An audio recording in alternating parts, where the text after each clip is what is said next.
प्रश्न हाच आहे केशव, की आज संविधानाची अडचण RSS सारख्या त्यांच्या मातृ संघटनेला का वाटते, तर त्याच्यात त्याची ताकद सामावलेली असं मला निश्चितपणे वाटतं.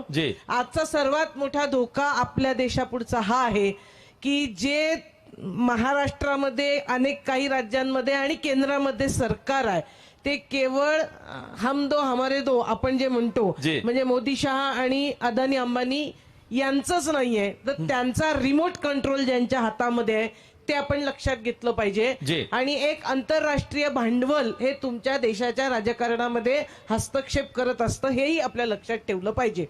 आता त्या मोदी आणि शहांचा अजेंडा काय आहे, त्यांची जिथं जिथं सरकार आहेत ते काय आणायचा प्रयत्न करतायत हे आपण नीट लक्षात घेतलं पाहिजे. मध्य प्रदेशमध्ये ते त्यांच्या विधानसभेमध्ये धर्मसंसद भरवतात, म्हणजे आमदार समोर बसलेत, सभापती हा श्रेष्ठ असतो सभागृहात आणि त्याच्यावर आसन तयार करून जैन धर्माचा का कुठला मुनी आणून बसायचा आणि त्याचं भाषण आमदारांनी ऐकायचं.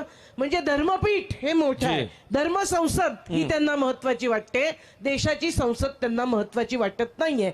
आणि हे बाळकडू कुठलं आहे, हे राष्ट्रीय स्वयंसेवक संघातलं आहे.